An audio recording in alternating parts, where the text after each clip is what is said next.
Hello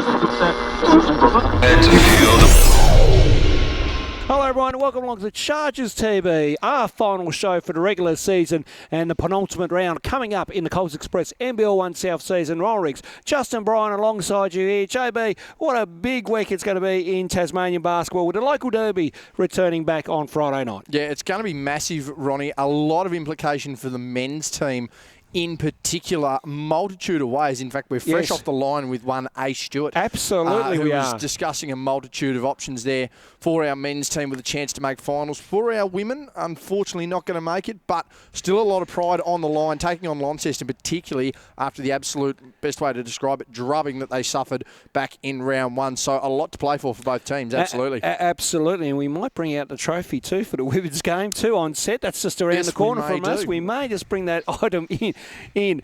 But let's go back to round 13 of the Coels Express NBL1 South season as your McKay Timber Hobart Chargers were at home for both Friday and Saturday night. It was the last double home header of 3 that we've had this season, and we took on the Mount Gambier Pioneers. JB has the results for you here. Yes, in the women's game, Ronnie, unfortunately going down 81-99. And by the looks of it here, second and fourth terms proving to be absolutely crucial on that one there. Overall, for Corey Coleman, leading the way there, 24 points, 3 rebounds, 4 assists. Paige Bradley, in what was unknown to us at the time, Ronnie, her second last game for the club of the season. A big 32-6-6, a nice game for her. And Lauren Mills stepping up to the starting spot. We know Kayla Steindl, 10 points, 8 rebounds for her. On the other side of things there for Mount Gambier, 4 double-digit scorers. Mila Goodchild, 26 points, 12 rebounds, massive one for her. Hayley Reinl, 27 points, 8 rebounds for her. Cherie Kalia had a big one, flirting with a triple-double there, 8.7 rebounds, 10 assists.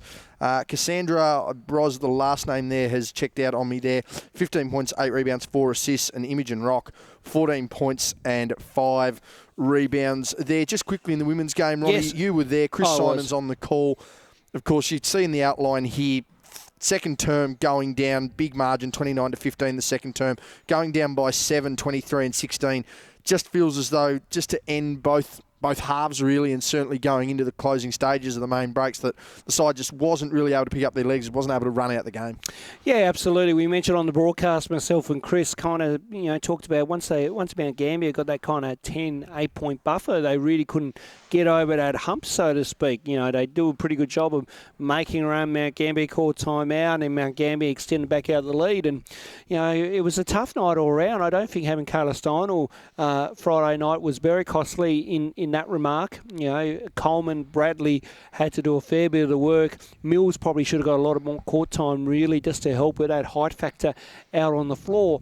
But in the end, Mount Gambier just proved why they're one of the top teams in the competition and have really built a really good women's program over there in SA. And to their credit, they just shot the ball consistently. They were getting up and down the floor.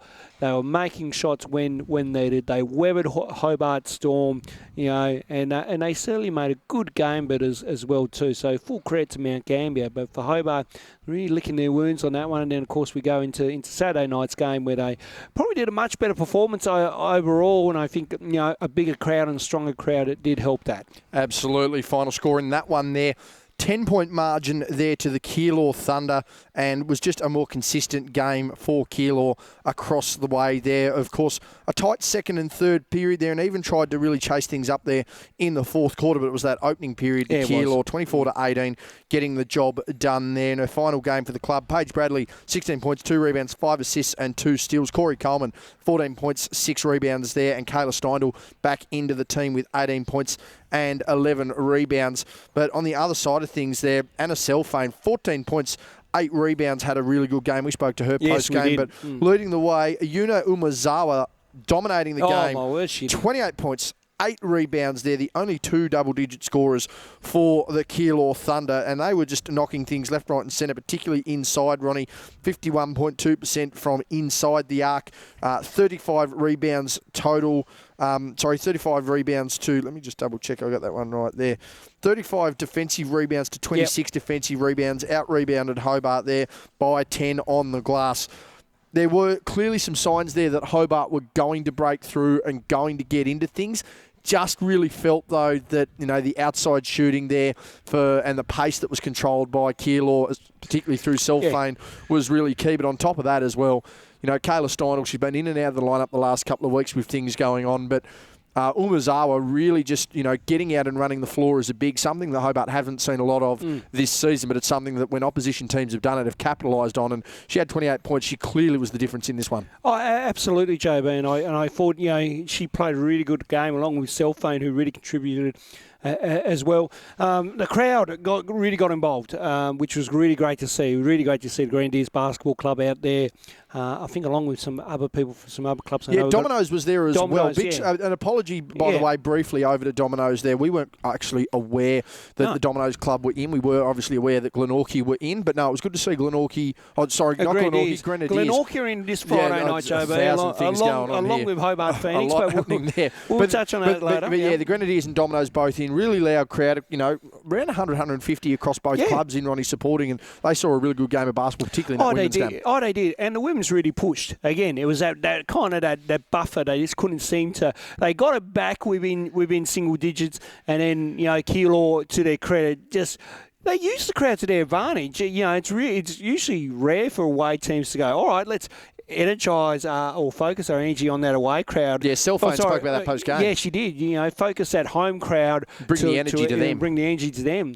Really, you want that home crowd to be an intimidating factor, or that sixth man for you at home. So, in that sense, it kind of backfired if you were a Chargers fan, and really gave more motivation to Keilor, and really pushed the game well. So, a great game. I thought valiant effort from the ladies, and this sets up now a really good game going into this week, because obviously I'm understanding of a few outs in Launceston's camp.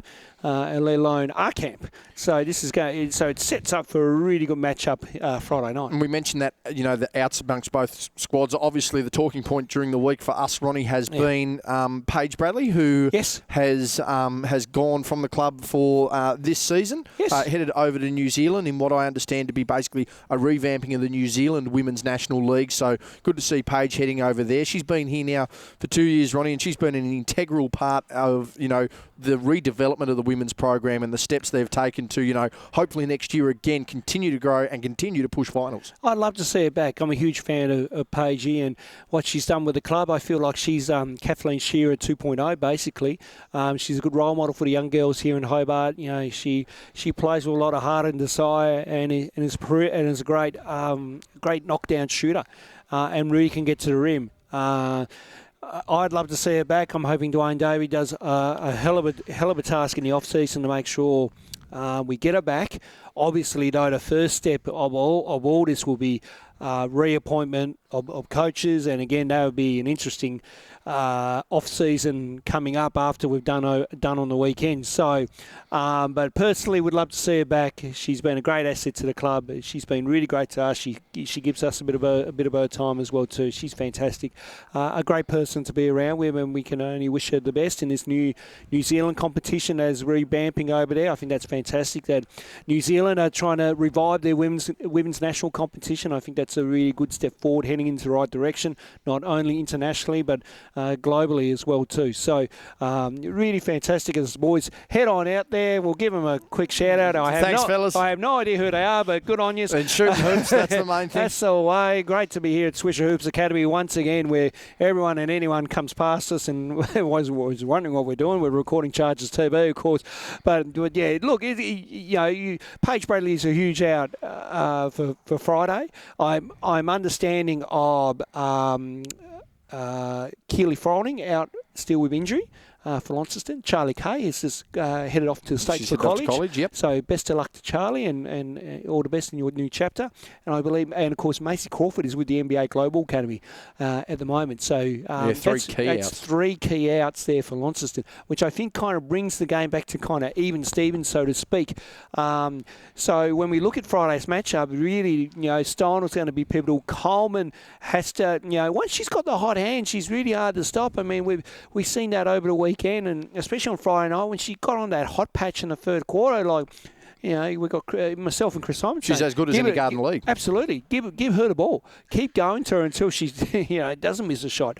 So it's going to be a fun night, Friday night, and I'm really looking forward to the cowbells of the Launceston Tornado fans coming down. Absolutely. That game will be tipping off at 6 o'clock. You can catch us on air live on the NBL1 website or the NBL1 app via Bounce Pass at 5:55. Of course, Ronnie, after all the commotion of the women's games, there was the story of the men who have miraculously, after we wrote them off 2 weeks ago, are sitting here with 500,000 prisms and Pythagorean theorems, but they are still within a shot of the finals, and that all kicked off Friday night in a 102-87 victory over Mount Gambier. Devon Watson really getting back into form the last couple of weeks. 29 points, 6 assists there. Sam McDaniel, ever so consistent, had a massive weekend. And again, yet another week where I thought Sam was very unlucky. He's very verge on that player of the week sort of stuff there. Yes. 27 points, 10 rebounds, 5 assists, 3 blocks, 2 steals.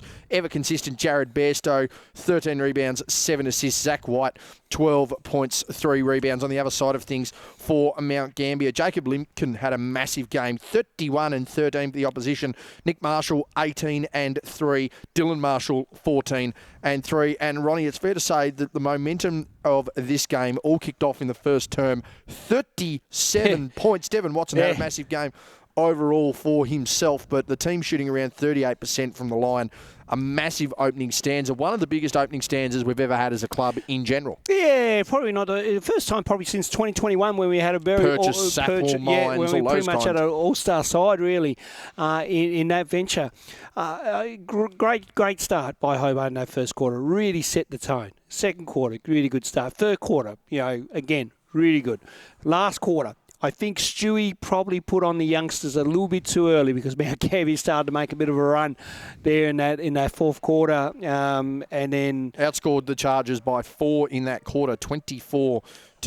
Of course, as you mentioned there, the youngsters getting on. I mean, Archie getting 5 minutes, Cal Boucher only the 4 minutes, limited minutes for him, but Harry Griffiths seeing around that 6-minute mark as well. Jordan Stratzma seeing over 10 minutes of play as well. So, as you mentioned, that next generation really getting some reasonable minutes in that game. Absolutely, and I should apologise actually to Keilor game where Stewie brought on the youngsters a little bit too eally. It wasn't a Mount Gambier. We'll get to that in a second. Yes, it wasn't a Mount Gambier game.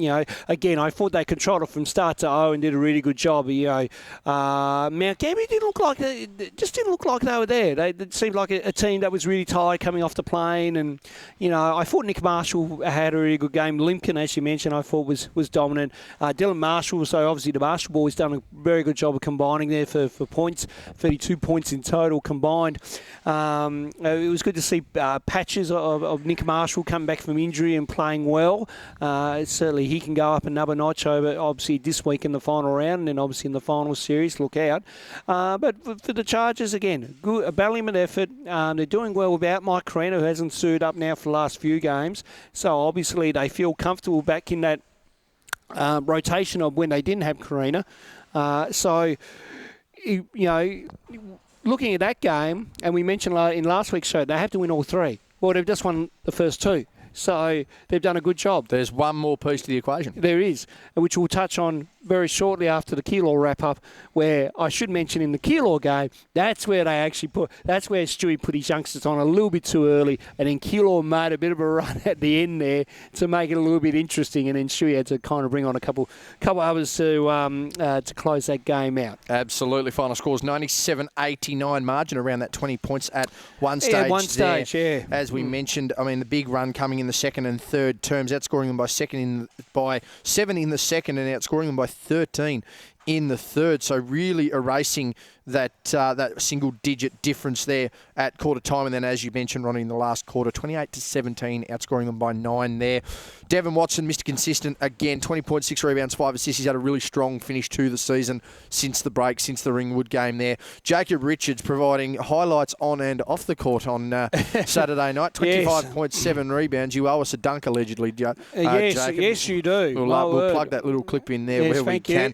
Again, Sam McDaniel, as I mentioned, Ronnie, I'll go to bat for the great man. I mean, he had 27, 10 and 5 with 2 steals and 3 blocks. Yep. Following night, 28 points, 14 rebounds, 4 assists, 2 steals. I dare say that if he was playing on a well, on a mainland team, he may have very well got player of the week there. Jared Bairstow, very consistent as well. 22 points, 11 rebounds, 4 assists. We caught him post-game, JB with JB. Rare. That's very rare. See that one there. Robbie Heath leading the way for the opposition. 32 points, 8 rebounds, 3 assists. The gooseneck. He was very happy to tell everyone the business he was giving Absolutely them. It was great to watch there. Theus, he played really well, 11 points, 5 rebounds, and William Jenkinson, 11 points, 2 rebounds there. Ronnie, obviously we spoke about the fact there that probably went young early in that one there. Of course, there were some consistent minutes, throughout there for some of the younger guys, but overall, I think the big bonus to come out of it is, your starting 5 there, your 4 guys who have consistently been the leaders of this team all throughout the year, all into 20 points. I'd like to be able to go back and work out the last time the Chargers had 4 men in 20 points scoring. To give you an idea, 95 of 97 points coming from those 4 and those starters. So while it is good to see, is maybe a little concerning that the production all of the production pretty much came for your starters, but great to see them performing, and most importantly, great to see the men still in contention after we all but threw them down the creek without the proverbial paddle only 2 weeks ago. Absolutely. Well, prove me wrong, Stewie, prove me wrong. Oh, they've done it. They're doing pretty damn well with it. My word. We only speak to him just before within 20 minutes. Last 20 minutes. And that is a man that's oozing confidence, by the way. He's up and about. They all of a sudden have an absolute sniff, considering, as Stewie said, development squad, 5 or 6 games in the year is going to be really good. Genuine chance of 12 wins on the season, genuine chance of, from what Stewie was saying, could get as high as 6th. And, they finished 6th, and we're out at Creek Road again. So yeah, potentially. It's all on the line, Ronnie, but a magnificent game and a magnificent run, an atmosphere that was building. And I heard post-game, again, we spoke about the Dominoes and the Grenadiers being there. Jared Bairstow saying it's the best crowd they've played in front of all year. And understandable, too, because that joint was rocking and rolling on Saturday night. Oh, absolutely. It was a great crowd. And, I think, as much as I have a go at Stewie for bringing on his youngsters for too early, it's not a bad experience for them either. This is good for their development, and it's good to understand that, okay, we'll make mistakes. Okay, we're in a good situation where at one stage, 20-plus points up. All right, so it's a learning curve. It's a learning curve. Again, remember, Stewie's not, as much as we don't want to say it, Stewie's still in there for a championship regardless of what happens on the weekend. So Stewie's alphabet begins with W, ladies and gentlemen. That's right. So Stewie is a win-at-all-costs kind of person, but he also, too, understands the development and the youngster side of things. So putting those youngsters on was a really good taste for them to see, this is the level that, we need you to be performing. Unfortunately, they weren't up to that level at times throughout that last quarter, and a really good run and good sense by Keylord to really fight that back, just to keep pegging the margin, put a bit of scoreboard pressure on those youngsters, and then we get back to single digits, and then, of course, Stewie has to make that ultimate move and go, okay, I need to bring my guys back on. But, yes, to a degree, JB, it's slightly concerning when four players in double figures are 4 of your starters. Right. And not only double figures, 20-plus points. Yeah, 20-plus points. So, again, I feel like we look at that 2021 season the last time when we probably had 4 players that had 20-plus. Like I say... And in saying that, though, that wasn't consistent night by night. You would see Cohen Sapple go for 25 or 30, Jack Purchase 25 or 30. John O'Mines jumps off the page and starts having big games as well. So, there is that real mix. Oh, absolutely. And I don't think we'll see a team like that ever again in Chargers history. I don't think so. But again, one that got away. One of the best teams that were assembled. One got away without finals. Now, do we count that when we look at the history books as saying, well, the Chargers haven't made the finals, bar, I think, 2 seasons. Now, I'm hoping if Bruce Chalmers hears this, because he's the historian of the club, I'm hoping he'll come back to me with an answer. As far as I know, 2014, 2015, we didn't make it. Yep. Every other year since 97. South Conference final in 16. We've made it. So, in 16, where the famous ejection of Anthony Stewart from Mount Gambier, we can nearly throw a vision of that nearly too in the archive footage. Stewie will get me for that one. Yeah, no, we're not doing that. But yeah, when I look at it, they're the only 2 seasons. We don't count the 21 because obviously that was canned by COVID. 2020 was canned by COVID. 2019 we were in suspension of. There was another club move on. Yeah. We won a championship 2018 and then bounced by Dandenong. Dandenong. Lucas Barker. Not Lucas Barker. Yeah, it was Lucas Barker. Lucas Barker was with Dandenong back that time. And then we went and we did a highlight reel for him. So yeah, we did. It's nice. Thank you for that. Yeah, no worries. But as you mentioned, they're 14 and 15 realistically. The only time they haven't made finals. So, winning finals, championships and banners, for such a small club is what this, is what the foundations of the club really are at the moment. If you've got a sniff of it, if you've got a taste of it, why not try and chase it? Absolutely. And I think if they make it through to the finals and there's about, as we say, four to five scenarios of how this can all play out. And it's as simple as win Friday night and, the rest has to take care of itself. But ultimately, you've got to do what you've got to do. And they have to get the win Friday night against a Thunder team, Ronnie, who... we talk about, a side that, Venky Joyce has had his issues and injuries, and they've had different other injury concerns.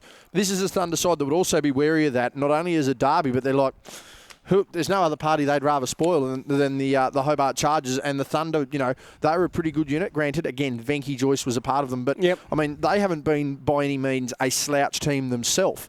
They've been a really competitive unit throughout the season, and they would love nothing more than capping off their season by ruining Hobart's final chances. Absolutely. I mean, if the Thunder want to come down here and do anything to to celebrate that win, it's to kick Hobart out of that finals race. And they on paper they have a really good team. You only got to look at the likes of Ben Woolley, Trey Armstrong, Paul Campbell's a nightmare down low if he gets the right matchup. Daniels, for him. Their guard Daniels has been good all year. Daniels has been good. I think Cam Brown, of course, a former Hobart Charger. He's just a dark workhorse kind of operator Luke type Brown, thing. Cal Barker's become, healthy again back into. So, they're not a slouch of a team. I mean, their health has been something that throughout the season has probably been their biggest hindrance. Otherwise, again, they're probably in this jungle that we are trying to make finals. Yeah, absolutely. But unfortunately, they dropped. They went 0-2 on the weekend in Old really cost themselves, and really just shot themselves in the foot. Tough one to go down against Mount Gambier by a single point. That was such a close game. So when we look at this matchup, regardless of this whole scenario, this is still going to be a ripper of a game. Always is. Somehow to return both the derbies, when we do the first one at the start of the year to the return one, which we've got again for the second year running, it's on for young and old. There is no love lost between both sides. That is for sure. There's still a good, healthy rivalry. I'm sure Stewie's going to talk it up throughout the press tomorrow. I think it will come back down to the wire. Similar to last year, I think we're going to see some players from both sides really step up. Should be a good game. Absolutely. Should be sensational. And I tell you what, Ronnie, what's going to be even better is trying to keep up with everything leading in to the derby. And where can people keep up with everything, I suppose, is the question. Absolutely. You can follow us on all of our social media platforms, of course. We're pumping things out left, right and centre. We've got another graphic ready to go tomorrow. We had the graphic for Paige Bradley today, which was pretty cool. And, of course, we are recording Tuesday, show out on a Thursday. So work with us here, people. Yeah, absolutely. Something came out yesterday. More's coming out tomorrow. If you see this show Thursday or Friday, vice versa. But anyway, you can like us on Facebook. You can give us a follow on Twitter. You can follow us on Instagram, and you can subscribe to the YouTube channel as well too. So don't forget to keep up to date with all the goings on here for your McKay Timber Hobart Chargers. JB, of course, the penultimate round of round 14 of the Coels Express NBL1 South season will start with the derby Friday night, the only conference game in town, which is good. I'm not sure for game of the week. Doubt it. I doubt it, but anyway, who knows? But another fun season here at Swisher Hoops Academy. Who knows, JB? We could be back next week, or we could just be here talking to the masses on Tuesday for no reason. Yeah, we'll see what's going on. Of course, as we've mentioned before, we'll see how everything unfolds. We'll see how the fixture falls. Of course, if we're going into finals, of course, there's going to be a show. If we're not heading into finals, then we'll take a bit of a break. And we'll let the league simmer and subside, and get a little later on. And as obviously there is always off-season news surrounding the club, whether that's coaches, whether that's players, all of that sort of stuff. As we know it, it'll come to air. And of course, as we get more news, it'll give us more reason. We're probably not going to jump in with a little 5-10 minute snippet. We'll wait until things build up, and then we've got more story and things to talk about there. But Friday night will be our last one, Ronnie. Tickets are on sale. They are still on sale. Make sure you get in. Yes, usually it's a good crowd on for the derby. So. Absolutely. And, of course, as we mentioned there, Glenorchy and Hobart will be in for their club nights with their tickets, of course, brought by the great folks here at Swisher Hoops Academy. And no, it's set to be a really, really fun night. And then, we will wait and see how the cards lie. Basically, we'll know more by Sunday. Yes, we will. Because currently the ladder is an absolute cluster. Yeah, trying to work it out, Joe, and I was trying to work it out today. It's like that gif of Alan off The Hangover, all the equations in the back of your head. Pretty much. It's pretty much at that point, trying to work everything out. It is. It's very tough. So we'll just see how things pan out. Hobart do probably need to win by a fair bit just to boost their points percentage up. They're going to want a 20-point win if they can. That is down low. I mean, when I look at it, 99.8. It's 4-point differential between their for and against with the points. So they need to boost that up as far as winning. So realistically, that's a 25-point win you'll want because you want to cover the 4 and get a decent chunk where you can. Yeah, absolutely. So that's the other bit I'm concerned about. But if the other results can go their way, then Hobart might sneak in. Now, of course, the way the final system works, it is, of course, the way that the AFL does their top 8 system as well too. So 1B4, 2B3, and it's 5B8 and 6B7. Yep. If you win so for those that are needing to know, 5 and 6 will get 1 home final. That will be the elimination final. Yep. 1 and 2 get 2 home finals. Now, if 1 and 2 win, they get a home qualifier and a home prelim. If they lose, they get a home qualifier and a home semi, because obviously 4th and 3rd would then get 1 home final. Correct. Which then moves on to either be a semi-final or a prelim, depending on results, pretty much on that one there. So we'll see how it all unfolds, Ronnie. It's always a fun little topic of conversation. Yeah, it is. Of course, we won't know any more until Sunday. And, once we've got an inkling or an idea of where the Chargers are going to finish, again, follow Ronnie's social media hints and tips there. Yep, then if we're headed to finals, we'll get another show in the bag, Ronnie. Absolutely. Now, before we go, we did say we were going to show the item. Take the headset off first. Yep. I don't want to fall over. That could be interesting. As Ronnie heads off set. It's how we're meant to fill the gap here. Run the test pattern or something. There we go. It'll fit somewhat in. I've got to be careful. Last time we had a trophy on this show. Yeah, that's right. So we got the women's perpetual trophy here, which hasn't been updated since 2018, folks. Yes, the Greenwood Mitchell Perpetual Trophy. Donna Mitchell providing that one there. Of course, there was one game with another franchise in 2019. And we do have to probably fill in further from there. But this is what they play for. The Greenwood Mitchell Perpetual Trophy, Ronnie, representing two strong characters and very impactful characters and ladies around both Launceston and Hobart. Absolutely. No, great to have the trophy here. I'm not sure where the men's trophy is. There used to be the Schweppes Cup. Now, yes. Now, where was Schweppes? I remember that from the 2017 dinner. Yes. That was since. Moving on, please. Now, where that is, I have no idea. So, I don't know if the Thunder have got it or we got it. We probably have it, actually. Well, no, to be fair, we probably actually have it somewhere. The physical copy of it. The Thunder, after their last win, should have the physical copy. They should. It's like the Ashes. We just keep it in the cupboard and you can come and grab it if it's about. So. Absolutely. But, that'll be floating around. So I am actually trying to think the last time I saw that. I do remember holding it at the dinner in 2017, but I do not know where that is right now. We'll have to try and find that one. Yeah, we will. We'll get onto the club. We'll get onto the club first thing tomorrow morning. We know there at least one important trophy is with the club. His mantelpiece. Yeah. Because we need to know where it is. So that's all right. Yeah, and we'll get the banner up at Swisher Hoops Academy here at some stage as well, too. At some stage. Yeah. After we reshuffle everything, it's just been hung in the last 30 days. Yeah, it's, again, mantelpiece of my place in safe conditions. As long as it's in sight, that's all right. Absolutely. All right, that would pretty much wrap us up here from Swisher Hoops Academy. We need to save ourselves from the hole we've just dug. Yes, we have. On behalf of Justin Bryan, I'm Roll Riggs. We'll see you Friday night at the Hobart Netball and Sports Centre. Of course, it would not be possible without our great sponsors across the league, the club, and of course, the Hobart Sport and Netball Centre. On behalf of the MBL1, we'd like to thank Coels Express, Zero Relief, Ronnie's favourite car brand, Mitsubishi. Absolutely. What a car it is, JB. Everyone's favourite shoe store, Foot Locker. On behalf of the Hobart Chargers, we'd like to thank McKay Timber, Skybus, Swisher Hoops Academy, Bennett's Mood Food, THA, Core Staff Marsh, AD Waterco, SS Glass and Glazing, Kinetic and Callis Hospitality. We'd like to thank again and appreciate our basketball partnerships with Basketball Tasmania and the Tasmanian Jack Jumpers, our media partnerships with the Mercury, 7HO and SEM. We'd also like to thank our player sponsors, Hank Petrusma, EIS Property, Bulk Nutrients, Campbelltown Hotel, Foot Systems, Exercise and Sports Podiatry, Josh Willey, MLC, More Confidence Consulting, Tas Precision Contracting, Pars Heat Pump Centre, D'Angelo's Restaurant and DS Projects. And of course, on behalf of the Hobart Netball and Sports Centre, we'd like to thank Zambrero and Schweppes Asahi Beverages